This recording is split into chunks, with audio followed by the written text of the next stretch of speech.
Hello and welcome to Raus IAS. I am Pooja and this is the Daily News Simplified for the date 26 December 2023. So for today's discussion, we have taken 6 topics for which 3 topics are for prelims and 3 topics are for mains discussion. So the first topic of today's discussion is a topic for prelims and it is regarding the Sabarimala Shrine. Sabarimala Shrine is an important shrine in India and it often remains in news. The second topic is regarding Solar Energy Corporation of India Limited. This is an important PSU in India and this is important regarding energy security for the country. The third topic is regarding the basic knowledge about these keywords like fog, mist and smog. For mains discussion, we have taken 3 important topics. First of which is regarding international trade in rupees. Now this topic was in news because India recently paid UAE in rupees for purchasing crude oil from UAE, right? And this payment was done in rupees. So this topic is regarding international trade in rupees. The second topic is regarding India-ASEAN relations. And this is regarding a review meeting for the free trade agreement between India and ASEAN countries. And this meeting is to be held in the January 2024. Finally, we will see this news article which is regarding India likely to miss its disinvestment targets, right? And this is an important topic in mobilization of resources in the syllabus of economy. Now, before we start our discussion, if you like our video, give it a thumbs up and comment and do subscribe to our channel, right? So let's start today's discussion with this first topic. This news article appeared on the page number 5 of The Hindu. And this news article says that the High Court of Kerala has directed Travancore Devaswamy Board, which is the managing authority of Sabarimala Shrine, to help the pilgrims which are stranded on their way to Sabarimala Shrine. Now, let's see a few facts about this important shrine, Sabarimala Shrine. Now, generally, the pilgrim season for the Sabarimala Shrine, it starts in the end of November to December and January. So, because of this pilgrim season, various pilgrims are stranding, right? They are facing some difficulties in accessing this shrine, so these are some difficulties faced by them. Now, let's see a few facts regarding this shrine. Sabarimala Shrine, first of all, let's see its location. This shrine is located in the Sabarimala Hills in Kerala. And these hills are located in an important tiger reserve, that is Periyar Tiger Reserve. So this location of this tiger reserve is also important. Periyar Tiger Reserve is an important tiger reserve in Kerala and it is famous for tigers, elephant among other species, right? And now we have seen its location, that it is located in Sabarimala Hills. An important river passes through this shrine. This river in this map, if you can see, this is Pamba River. This is the Pamba River which passes through Sabarimala Shrine, right? So this is an important fact here. Pamba River.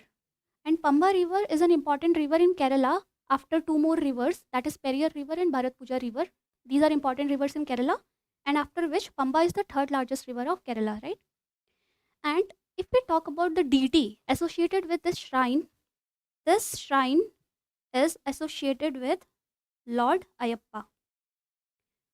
Lord Ayappa in Hindu mythology are considered to be the son of Lord Shiva and goddess Mohini.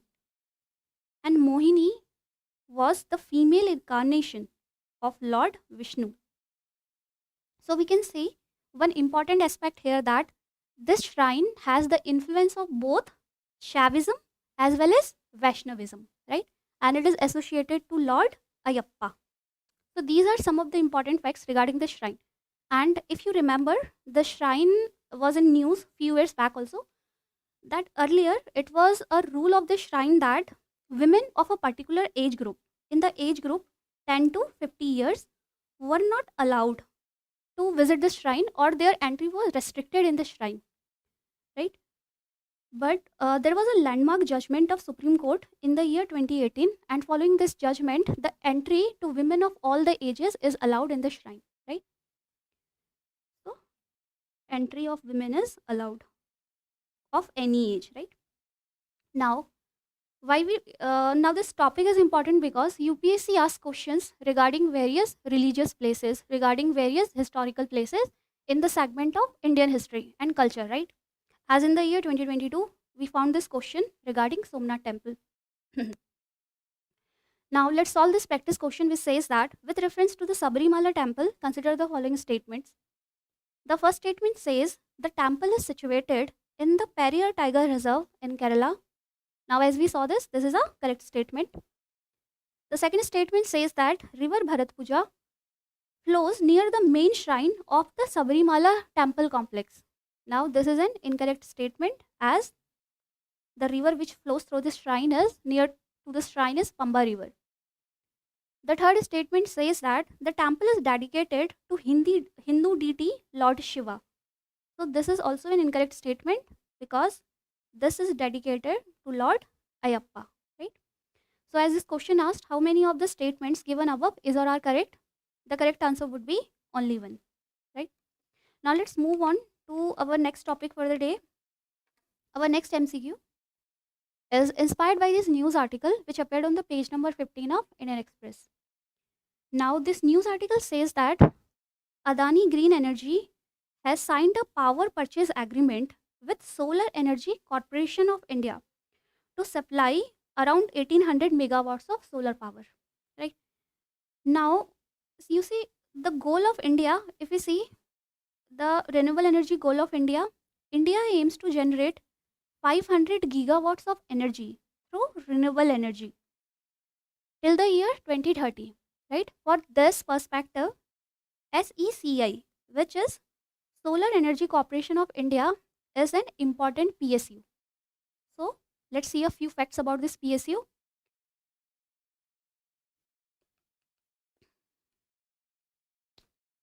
Solar Energy Corporation of India is an important PSU that was established in the year 2021 to implement the National Solar Mission. And earlier, the mandate of this institution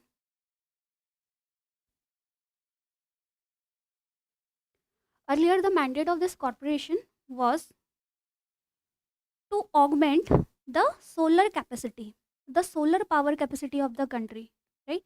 And through solar power, India aimed to move towards renewable energy. Earlier, this was the mandate of this corporation. But now the mandate of this corporation has been increased, and now it covers all the sectors under renewable energy in the country, right? And for which the implementation power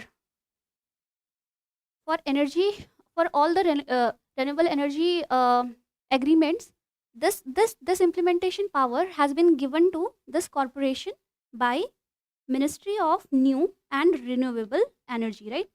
This means that this corporation comes under Ministry of New and Renewable Energy, and it is the implementation unit of this ministry for renewable energy projects, right? So this is all about this corporation. Now based on this information, let us solve this question.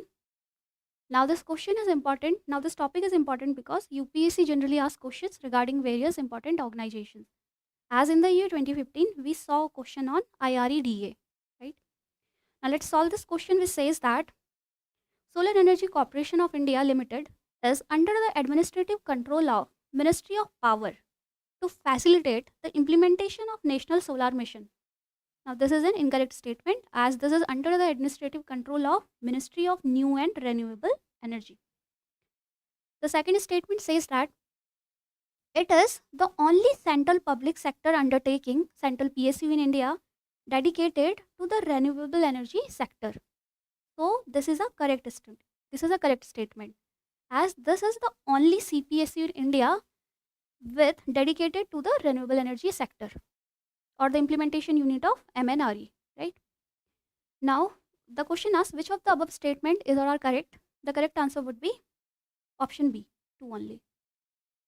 Now let's move on to our final MCQ for the day, which is inspired by this news article which appeared on page number 3 of Indian Express. Now, this news article says densest fog so far in winter in Delhi. Now, based on this news article, let's understand what is fog. Fog generally, what is fog? Fog is an aerosol. That is, it is a mixture of water vapor,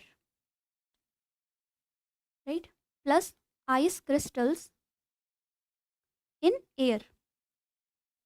So it is a mixture of water vapor, say solid, liquid, and ice crystal solid in air. So it is an aerosol, right? So let's see in simple terms how does fog form. Okay, what is the formation mechanism of formation of fog? Though this is a complicated topic in geography, but here we will only see the layman or the most basic definition of how the fog is formed, right? For it, let's see.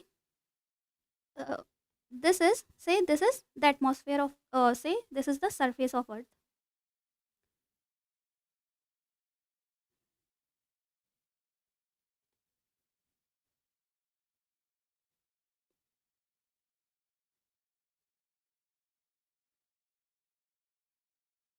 Say this is Earth's surface, and this is our atmosphere, right? So generally, so what happens in the daytime, because of solar heating, the surface of Earth gets heated. Okay, this happens during day, but at night what happens? This heat is lost, right? This heat is lost as air rises up. Now say if there are clouds in the atmosphere, they will they will trap some insulation, right? They will trap some of this rising heat. Now this is first condition. When there are clouds, they will trap this rising air. Okay, but in second case, when this is the surface of Earth and say it is a cloudless night, generally fog happens when there is one circumstance is cloudless night, and if there is moisture in the air, right? Cloudless night plus moisture in the air. Now see what happens at the night time. Night time, this air will rise. This is air and this is rising, right?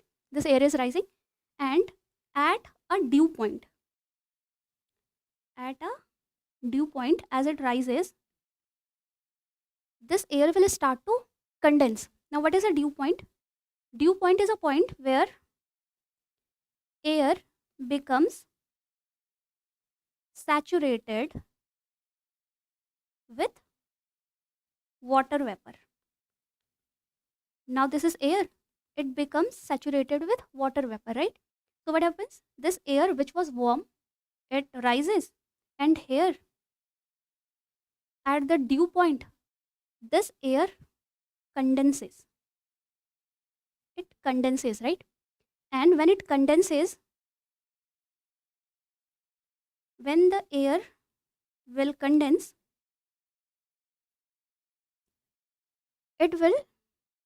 the water vapor will cool, right? The water vapor which is present in the warm air, it will cool. So this will lead to the formation of fog at the dew point. Okay, this rising air will cool, and at the dew point, this water vapor will condensate, and this will form water vapor plus, because of condensation, ice crystals, tiny ice crystals, right? And these will be suspended in air, and this is known as fog. Okay, and there is a little difference between fog and mist. When it is only this difference is only related to the density of fog, the density of suspended particles. If the density of suspended particles is low, these are the suspended particles, this cooled white water vapor, this condensed water vapor, right? If the density of this condensed water vapor is low in an air parcel, this is known as mist. But if the density of this condensate, this condensed water vapor is more, right? If density is more, then this is known as fog. So generally, if the visibility often due to this phenomena, if this visibility is say around 180 meter or less than 180 meter, then we say that fog, this is fog. This phenomena is known as fog. But mist is rarer or mist is less denser than fog. That's why its visibility can be around 1000 meters, right? So this is the basic difference between fog and mist related to density. Now there is one more phenomena which is known as smog. So what is smog? Smog is the mixture of smoke plus fog. So what happens? We are talking about photochemical smog, right? As in UPSC also in the year 2013 framed this question. It asked what is the composition of photochemical smog. So how does photochemical smog is formed? When smoke, particularly the nitrous oxides present in the smoke, this present with another volatile organic compounds VOC, they react in the presence of sunlight. There is a chemical reaction between them, right? They form smog, photochemical smog, right? Now let's solve based on this information, and this is a pollutant, right? Now, and based on this information, let's solve this practice question, which says that consider the following statements. Statement 1: if the temperature of surface air drops below its dew point, fog may result.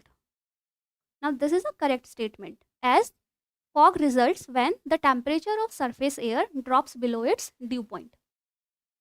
The second statement is when sunlight reacts with nitrogen oxides and at least one volatile organic compound in the atmosphere, smog occurs. In the atmosphere, right, where there is fog, then smog occurs. This is also a correct statement. The third statement is mist is thicker than fog as it contains more moisture. Now this is an incorrect statement, as fog is thicker than mist. Mist is thinner than fog, right? Now, as the question asked, how many of the above statement is or are correct? The correct answer would be only 2, as a statement 3 is incorrect. Now we have seen this our prelims questions. Let's move on to our mains discussion. The first topic for today's discussion is inspired by this news article, which appeared on page number 15 of Indian Express. Now, this news article says that India has done its first ever payment in rupees for the crude oil purchased from UAE. So, earlier, if India, before this significant achievement, if India and UAE had to purchase crude oil, the settlement mechanism was US dollar, right? Because dollar is a global currency reserve. But now, for the first time, this settlement between UAE and India has been done in rupees or in local currency between these two nations, right? Now, this topic is important for our GS paper 3 economy under external sector. And this topic can also be important for our GS paper 2 international relations, right? Now, let's see this question, this topic for more understanding regarding this topic. So, based on this topic, let's understand that what is international trade in rupee, or what are the advantage of this international trade in rupee, right? But before it, let's understand the mechanism that how this trade between UAE and India happened in rupees, right? Now, for it, let's understand this diagram. Let's see it. In this diagram, you can see two sections. Say this is section A and this is section B. The section A consists of a bank of UAE, and say there is a UAE, there is an exporter from UAE, and there is an importer from UAE, right? In section B, you can see, say there is a Bank of India, say State Bank of India, and in that State Bank, there is a Vostro account, VOSTRO, Vostro account of UAE. Now, what are Vostro account? Vostro accounts are those bank accounts which can be held by any domestic bank and for any foreign bank. That is, a foreign bank UAE can open its bank account in any Indian bank, and SBI, for this purpose, for this example, say SBI gives this facility to this Bank of UAE, then this account will be known as a vostro account, an account of a foreign bank which is held in any Indian bank, right? Now say there is a Bank of India, State Bank of India, right? And there is an Indian importer and there is an Indian exporter, and UAE has a vostro account in SBI. Okay, these are the situations. Now say there is an Indian importer who is importing oil from UAE, as we did, right? We are importing oil from the UAE, right? And ideally, now in this case, if we are importing oil from Dubai, we have to give to this exporter payments. But our Indian importer has rupee, right? But this exporter wants payment in dirham. This is the currency of UAE. So what our Indian importer will do, this will transfer rupees in the vostro account of UAE bank. So in this account, Indian importer will transfer rupee, and this Bank of UAE will give dirham to this exporter from UAE. Now see another situation, when say there is an Indian exporter and he wants to export food grains to UAE, right? In that case, the UAE importer has to do payment in rupees to Indian exporter, but this UAE importer will pay dirham to the Bank of UAE.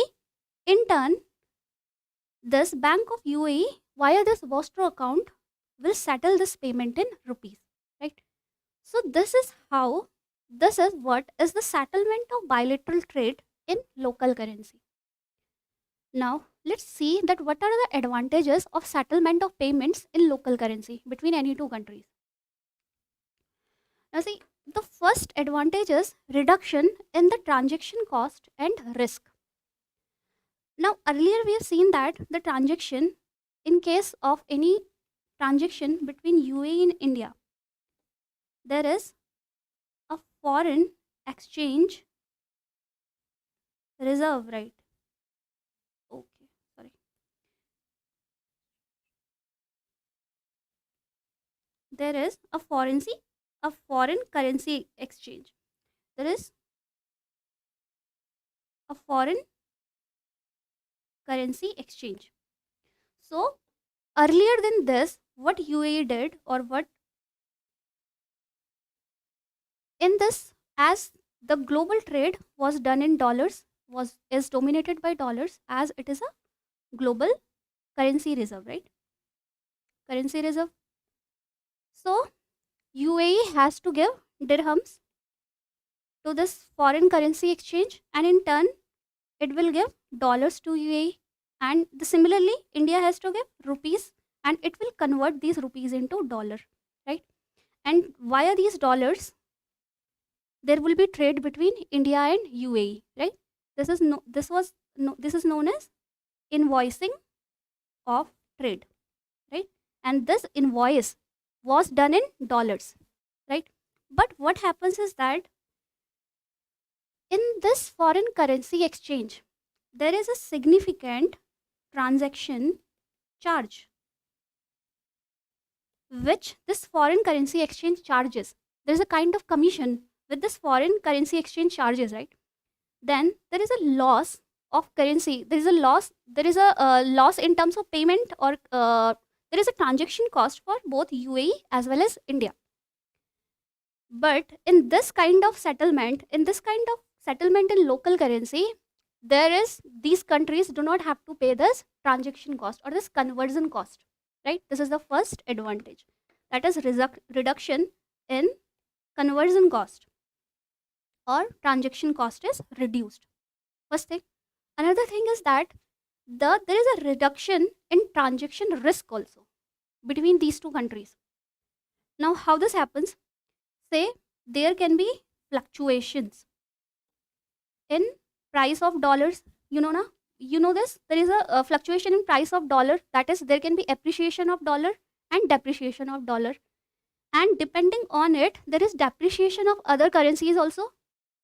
Say there can be depreciation in there can be depreciation in the value of rupees tied to dollar, and there can be appreciation also in the uh, value of rupee. Similarly, it can also happen in the value of dirham, right? So this is a risk. So this is risk to volatility. So this can cause volatility, or there can be some risk regarding conversion, right? This volatility regarding this conversion of money. Now, if the trade is settled in like this, in such kind of bilateral settlements, then there is a risk from such kind of volatility in the fluctuation of the price of dollars, right? Now let's see another advantage, which is regarding the geopolitical shocks. Now, for example, say there was recently there was a war between Russia and Ukraine, right? And then what happened, that the countries, there were certain sanctions which were imposed by United States on Russia, right? And technically, the banks of Russia were not able to transact with other countries on in dollars, right? So this could have impeded the trade between, say, India and Russia, because the transaction of trade between these two countries or transaction in dollar was banned, or there was a sanction in transaction on dollar in Russia, right? So in that case, to prevent from such kind of geopolitical shocks, the country can have their own payment settlement mechanism, right? So this can reduce such geopolitical shocks or such uncertainties. Finally, you know, uh, the Reserve Bank of India or the central bank of any country, it maintains some forex reserve or foreign exchange reserves, right? And these foreign exchange reserves, they have certain benefits, they have certain purposes. For example, to provide import cover, right? For interest payments and other things. Now, if the trade is settled in bilateral currencies, in this local currencies, then the Reserve Bank of India has not to maintain more forex reserves. That is, there isn't a pressure on Reserve Bank of India to maintain higher foreign reserve exchanges. Okay, so this is that it frees RBI from the burden to maintain higher foreign exchange reserves, right? So these are some of the advantages of international trade in rupee, and this was what the news was about. That the first rupee payment for oil happened from India to UAE, right? This was all about this news article. Now let's move on to our second news article for the day, which is regarding this news article which appeared on the page number 13 of The Hindu. Now, this news article says that Asia ASEAN to review 15-year trade pact in early 2024. Now, there is a free trade agreement which has been signed between India and ASEAN countries. And India wants to review this free trade agreement, and for it a meeting will happen, a review meeting will happen in January 2024, and it is expected that the finalized version of this free trade agreement will be settled till the year 2025. Now the question arises, why does India wants to review this free trade agreement? The reason is that, the primary reason is that there is a huge trade deficit on part of India when India trades with ASEAN countries. That is, the cost of there is the cost of that is India imports more. That is, India imports more than it exports to ASEAN, and because of which there is a balance. There is an imbalance of trade, right? There is not a balance of trade between India and ASEAN, or trade is in favor of ASEAN countries. This is the main thing in this article. Now, this article is important for our GS paper 2, international relations, and this is important in the syllabus at bilateral, regional, and global groupings and agreements involving India and or affecting India's interests. Now, based on this article, let's see more about this detail and let's see a few facts regarding ASEAN countries and India's relationship with ASEAN. Now, if we talk about ASEAN, ASEAN is in, see this map, ASEAN is an intergovernmental grouping of 10 countries in Southeast Asia. So, this is an economic and political partnership between these 10 countries in Southeast Asia, and this grouping was formed in the year 1967. Right? What are these countries in Southeast Asia? These countries, as you can see in this map, are Myanmar, Laos, Vietnam, Thailand, Cambodia, Philippines, Brunei, Malaysia, Singapore, and Indonesia. These are these 10 Southeast Asian nations, right? And the secretariat of ASEAN is in Jakarta. Now, some important achievements. If we talk about some important achievements of ASEAN, the one of the major achievement of ASEAN is economic integration of the markets of the countries.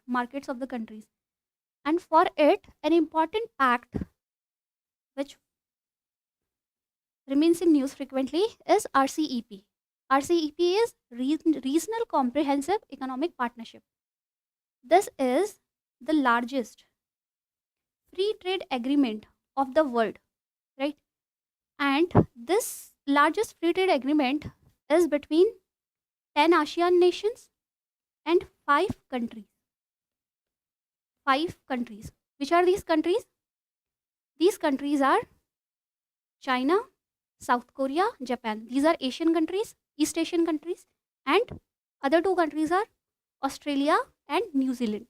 So these 15 countries are the part of RCEP. Presently, it covers around 30% of the global trade. So that's why it is the largest free trade agreement of the world, right? So this economic integration of markets of these Southeast Asian countries and these Asian countries and Australia, New Zealand is the biggest achievement of ASEAN, right? And if we talk about India, ASEAN has a free trade agreement with India also. So in brown color, these are the countries. These are the 6 countries with which Southeast Asian countries have free trade agreement. So apart from these 5 countries, ASEAN has a free trade agreement with India also. So we have an FTA with ASEAN, but India is not a part of RCEP. So RCEP was finally enacted after much negotiations. It was enacted RCEP in the year 2020, but India withdrew from RCEP, means India did not ratify it. India did not sign it because primarily we wanted to protect the interest of our agriculturists or farmers, right? So India is not signatory to RCEP, right? But India has a free trade agreement with ASEAN. Now we have seen some of the basics. We have some basic idea regarding ASEAN. Now let's understand the relationships between India and ASEAN, right? So first important relationship between these 2 groups, between India and this regional group, is economic partnership. Now, as I already told you that India has FTA with ASEAN, and this FTA is regarding goods and services both. So for it, there is ASEAN India trade agreement, trade in goods agreement, and this was signed in the year, this came into implementation in the year 2010. And then there is an agreement, a free trade agreement. There is an agreement on India ASEAN trade in services agreement. This was settled in the year 2014. And another, there is India ASEAN India investment agreement. So together these 3 make the free trade agreement between India and ASEAN, right? Now, if we see the economic transactions or if we see the economic importance of ASEAN for India, ASEAN is the 4th largest trading partner for India as of now, and around 11% of India's total global trade.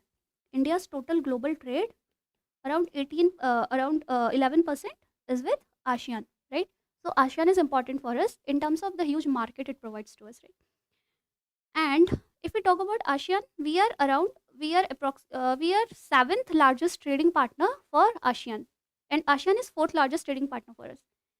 And these are some of the stats which we can see that in the year 2010 2011, the bilateral trade between India and ASEAN was around $57 billion, And after the signing of this FTA, we can see the huge growth in the bilateral trade between India and ASEAN.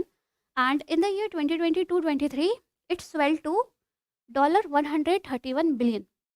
But if this trade is not in favor of India, as our imports, as we have a huge trade deficit with ASEAN, or our imports are more than our exports to ASEAN, right?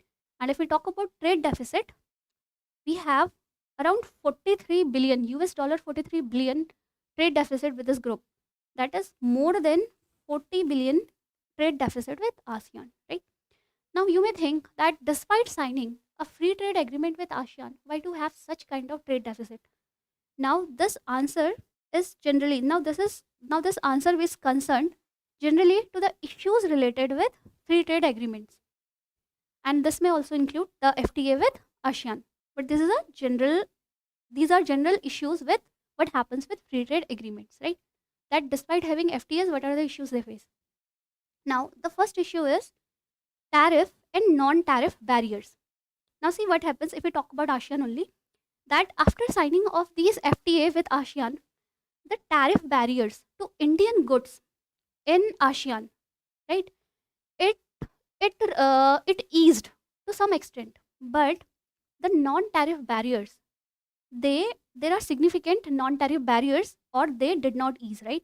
There are significant, or we can say there are significant non-tariff barriers to Indian trade, to Indian exports in ASEAN. So what are non-tariff barriers? These are barriers related to, these are some certain kind of regulations to the export of Indian goods in ASEAN. Now, for example, say agri goods. If India wants to export agricultural products to ASEAN countries, they may impose certain kind of non-tariff barriers to it. These barriers could be related to sanitary and phytosanitary measures. Now, this in general means sanitary means related to hygiene or related to the quality of the agricultural goods, say in this example. Now, say we are exporting rice, we are exporting meat, say we are exporting dairy products, milk, or any other kind of agricultural goods, right? For it, India in the past has not followed various hygiene or quality standards which are prevalent in the ASEAN nations, or there are issues with phytosanitary measures. Phytosanitary, phyto means related to plants, that is sanitary measures related to plants and which are related to agricultural goods. What are these issues? There may be issues regarding the presence of pests in Indian agricultural goods. These pests could be, say, it could be related to viruses, bacteria, or any other presence of pest in Indian exported goods, right? And it can be also related to excessive presence of pesticides or fertilizers in Indian exported goods. It could also be related to, say, presence of genetically modified organism in Indian products, right? So these are certain kind of phytosanitary measures based on which there are regulations. There are non-tariff barriers for Indian exports in ASEAN countries, in particular in this example. Now, because of this, what happens? That our exporters are not able to export much, right? So this is one issue. And the second issue is regarding the rules of origin. Now, rules of origin, these are the rules, these are certain kind of certifications which are given to the products regarding the origin of any product. But there can be some value addition to that product also. Now, if I give you an example, say, let's say two countries, China and Vietnam. Now, say India is importing any good from Vietnam, but Vietnam in turn is importing that good from China, but Vietnam is doing some value addition to that good. Say Vietnam is importing cotton from China, and then Vietnam is making a shirt out of it, right? And then Vietnam is importing that good to India. So that is a significant amount of value addition. There is certain percentage to it, right? Depend on different products. So there are product specific value addition which are allowed. But say in that case, the value added product from Vietnam is allowed in India as per the rules of origin. But see, this rules of origin is being misused.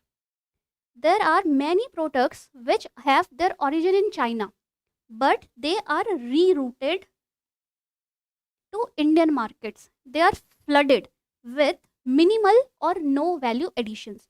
So we can say that there are certain products with minimal or no value addition, and these products are flooded in Indian markets, right? So as these goods are, they may be more cheaper than Indian goods. Now because of this violation of rules of origin, or because of this issue in this because of this loophole, or this unfair practice by these countries, right? So Indian exporters, they are being impacted, as India is not violating rules of origin, but other countries, the ASEAN countries, are violating these rules, and because of which the trade is in their favor, right? Now finally, there can be issue with inverted duty scheme in the country. Now one thing, for the successful implementation of any free trade agreements, the goods or services which are domestically produced, have to be competitive, have to be cheaper as compared to the goods or services they are produced in any other countries, right? Only then the FTAs would be more successful, right? But in Indian case, what we see, let us take an example. The inverted duty, because of this inverted duty structure, what is it? The tax on inputs is higher than the tax on output or the final products. In that sense, say, what is input of any textile good? Say the input is cotton yarn. So in India, the tax on cotton yarn, let's keep it into 18-degree bracket, 18% bracket for an example, is way higher than the tax on final output, or say shirt, right? Now because of this inverted duty structure, what will happen? The domestic manufacturing, the domestic manufacturing of the shirt, right, would be more expensive in India, right? So production or the manufacturing of final product is expensive in the country. Now in this scenario, if any cheap shirt comes from ASEAN countries, say Vietnam, then what will happen? That product is more competitive in Indian markets, right? So demand for that product would be more, and in turn the domestic manufacturers of India, they will suffer. And also, if the domestic manufacturers of India want to sell that shirt in Vietnam or any other ASEAN countries, because the because the final cost of that product is way higher, right? It is expensive than the products which are manufactured in ASEAN itself. Then these products would not be competitive. And this is one of the reason that why Indian products are not competitive in prices as compared to the products from ASEAN countries. And this has led to heavy trade deficit, which is in favor of ASEAN countries. I hope you understood it. Now, this is regarding the economic partnership. If we come back to our news article, this news article says that India and ASEAN are trying their best. They will meet on in January 2024 to revisit the FTA, which was signed between this FTA on goods basically, which was signed in the year 2010, right? So it's been around 15 years, and this agreement needs to be revisited, right? So this is what, to make trade to maintain the balance of trade between India and ASEAN, right? So this is all about this news article. Now we have seen one economic partnership, one economic factor, one important factor between India and ASEAN, that is economic partnership. Let us quickly see other important partnership, other important agreements between India and ASEAN. Next thing is diplomatic relations between them. Now India and ASEAN India to engage better with the ASEAN countries, enacted a Look East policy in the year 1992. So this policy was regarding the more economic integration of India with ASEAN countries, right? So it was primarily regarding economic integration of India with ASEAN members. Now there was an upgradation of this Look East policy in the year 2014.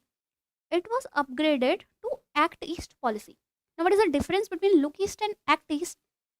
Now, apart from economic integration, which was the component of Look East policy also with Southeast Asian countries, this Act East policy also focused on economic integration, or say with East Asian countries.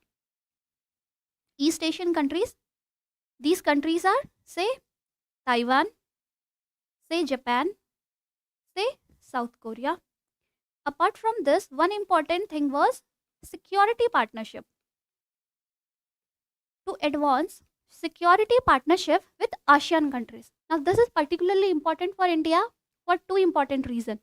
First is to prevent the dominance, or to counter the dominance of China, as China has become more assertive in the Pacific Ocean or in the South China Sea particularly, right? So to check the dominance of China in the South China Sea or Indo-Pacific in general, and also to provide security to Indian trade, right? Because much of the Indian trade, a significant chunk of Indian trade passes through Pacific Ocean, and that also through Malacca Strait, right? So regarding this concern, India moved on to a higher diplomatic engagement with ASEAN countries through Act East policy since 2014, right? And now let's see, there are various connectivity or infrastructure projects which India is working with ASEAN countries. First of which is this Kaladan multimodal project, multimodal transport project. In this project, India aims to build connectivity project, that is sea line connectivity as well as road line connectivity with India and Myanmar. For this is the proposed sea route. This is the proposed sea route. This is a proposed sea route, and also this would be the railway and road route, and which would connect Mizoram, right? So it is in one way India aims to provide more connectivity routes from India to Northeast India. So this is one of the project India is working with ASEAN countries. Another thing which India is working with ASEAN, another important project is India aims to develop India, Myanmar, Thailand connectivity project, right? So this is a connectivity line, a road connectivity, that is line which is proposed between India, Myanmar and Thailand. These are some of the major infrastructure projects which India aims to develop with these countries. Now, if we talk about security partnership, to engage in security partnership, India has maritime exercises between the ASEAN countries and Indian Navy. And apart from this, there is an ASEAN Defense Ministers meeting in which India also engages. With ASEAN, there is a meeting of defense ministers of these all ASEAN countries, apart from the other 6 countries with which ASEAN has free trade agreements, these 6 countries, right? So these are some of the engagement, some of the different factors in which India is engaging with ASEAN countries, right? Now let's move on to our final article for the day, and this is inspired by this news article which appeared on page number 13 of The Hindu. Now this news article is regarding this news that the central government is likely to miss disinvestment target yet again in financial year 2024. So this news article is important for our GS paper 3 economy. This is particularly regarding the mobilization of resources, and this can be also important in this subhead, which is effects of liberalization on economy, changes in industrial policy and their effects on industrial growth, right? Basically regarding to mobilization of resources. Now in this news article, let's understand what is disinvestment. In this, let's understand that this news article say that India is missing its disinvestment targets. So what are these and why is India missing it, and what are the challenges and disinvestment that the country is facing? So what is disinvestment? Say this is a government owned enterprise. This can be a central PSU, and for state level this can be a state PSU, right? So these are some government owned company. Now say this government owned company, say these are non core assets, like not involving in defense, army, these all things, right? Nuclear projects, those are core assets. But apart from other government owned projects are non core, and say these projects are underperforming. So we can say that, say they are underperforming or say they are loss making assets. Then what government can do? Government can sell their stake. Government can liquidate these assets, right? Or government can sell these assets. Now there are two ways. Either government can sell its minority stake. Say when government retains more than 50% ownership. When government retains more than 50% ownership in any government enterprise, then this is known as selling of minority stake to the private organization, right? And the other thing is strategic disinvestment. And this is done when government sells more than 50% of its ownership of this government owned enterprise. In that condition, that enterprise is now owned by any private company, right? Any private company has its full ownership, right? So this is what is disinvestment, that is dilution or selling of stake of government in any government owned enterprise. Now, what are the benefits of disinvestment? First thing is resource mobilization. See, these enterprises are non-performing or they are underperforming, right?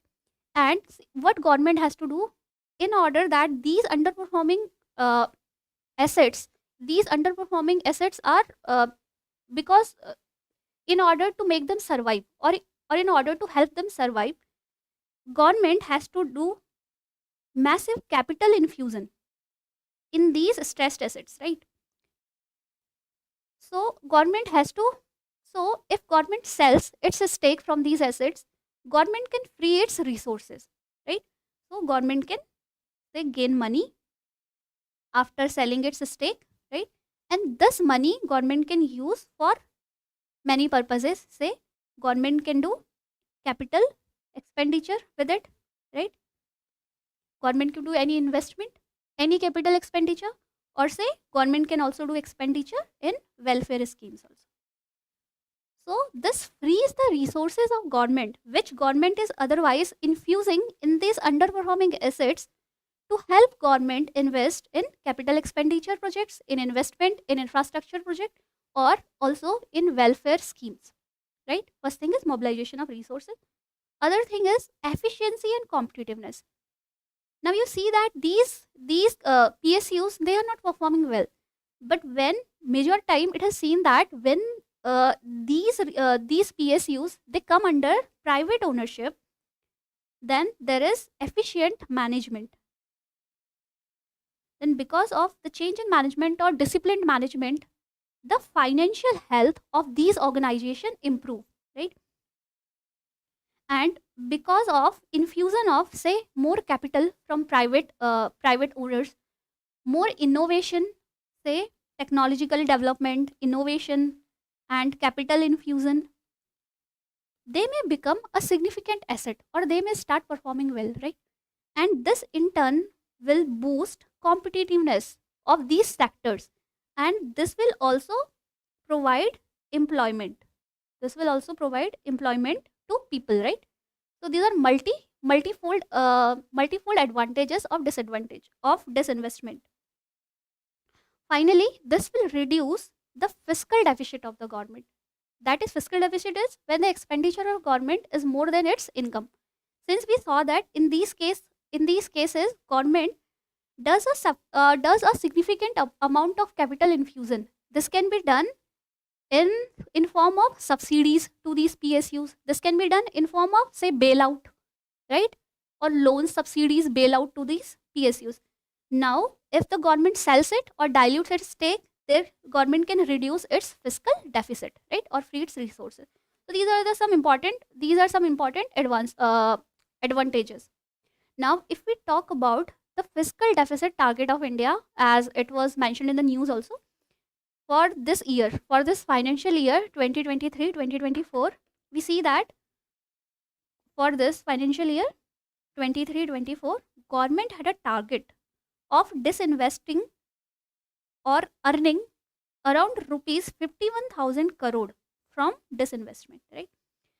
And in the previous financial years also, government has set a particular target for disinvestment. But we are seeing that in general, in subsequent years, government is not able to meet its disinvestment targets.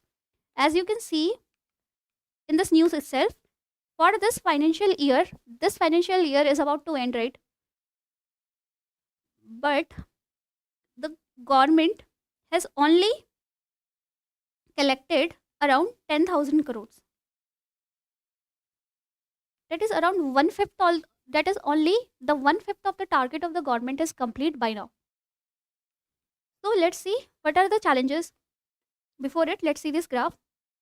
See, this is the data since the year 2013-2014, since the financial year 2013-2014 to the financial year 2022-23. This bar in the blue color is the disinvestment target, and this bar in the yellow color is the actual receipts from disinvestment. Every time you will see that this blue color line is higher than this yellow color line.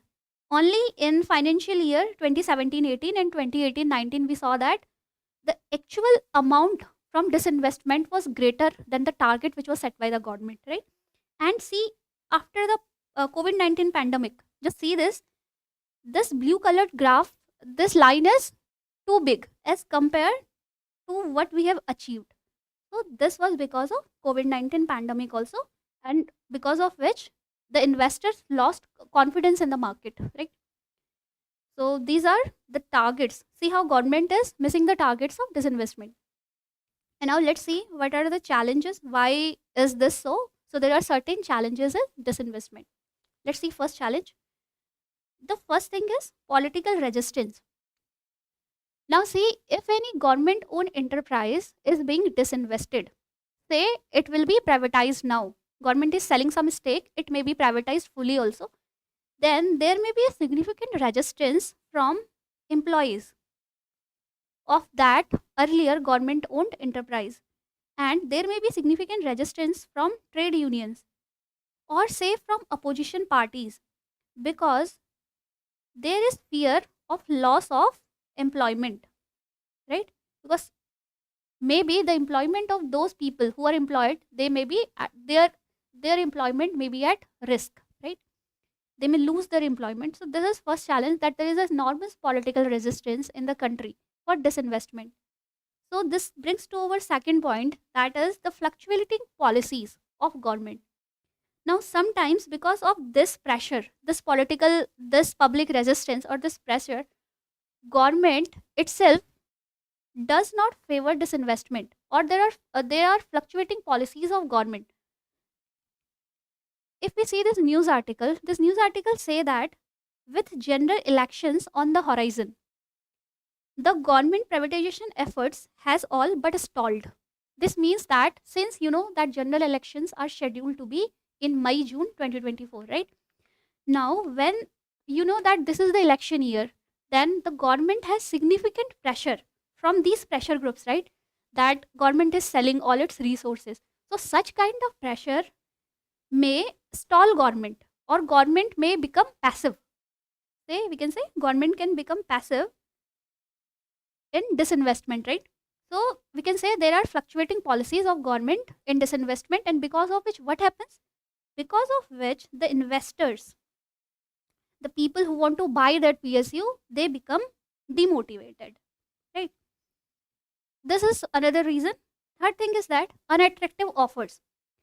Now, if you see the size of central PSUs, they are giants. They have enormous size now, but with its enormous size, there is an enormous transaction cost related to it. There is serious operational issues in managing that PSU. Okay, there are operational challenges. There is huge transaction cost. Now, for it, the potential bidders may not have that amount of money, right? Another thing is that these PSUs may become unattractive for these people. It may, because of these operational challenges, because of its existing debt, say that PSU is in debt, because of which it may become unattractive for these bidders. So there is an issue of finding bidders, or we can say there is a lack of bidders. Government is trying to sell that PSU, but we don't have bidders, enough bidders to buy it. Okay. And another thing is that we will cover in procedural issues. Finally, there are certain procedural issues, or there are certain regulatory issues, right? Now this may happen via many routes. First thing is, this may happen because of involvement of multiple stakeholders. One thing is, in any disinvestment process there may be multiple stakeholders. Now for example, say this is a PSU and it has, say, some share with central government and say some share with state government. Some stakeholders, say central government and state governments both are stakeholders, and say the central governments is in the opinion of disinvesting it, but state government, for it has to obtain NOC, right? No objection certificate from state government.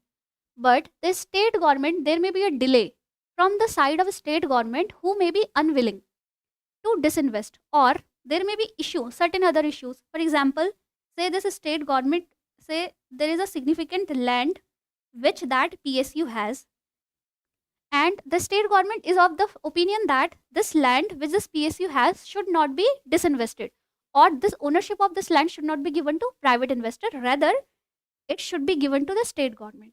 So we can say that this is just an example that there are certain procedural or certain regulatory issues in disinvestment process due to the involvement of multiple stakeholders.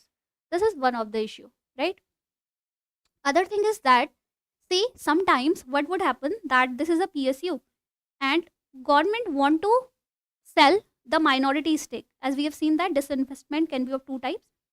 If government wants to sell minority stake of this PSU, but the private investor wants to take by 100% stake of this PSU, because this private investor does not want any kind of government interference. But with minority stake, there may be certain government interference, or there may be certain surveillance from the government, right? There will be some kind of interference from the government. Now this private investor does not want it, right? So he may want 100% stake, but the government is not willing to give him, right? So these are also some kind of issues, some kind of procedural issues, because of which the process of disinvestment is challenging in the country. Other thing is volatile nature of the market. Finally, now as you saw in this example also, that during the COVID-19 pandemic, the actual proceeds of the disinvestment were these proceeds were very low. This is because when the investors will buy any PSU, or they will invest when they have confidence in the market, but but if they don't have confidence in the market, or because of any external shock, they may not be ready to buy any such kind of stake in these PSUs, right? So this may be one of the things that, because of volatile nature of market, the investors may not be willing to invest, right? So these are certain challenges which the disinvestment process of the India faces, right? So this was all about this session.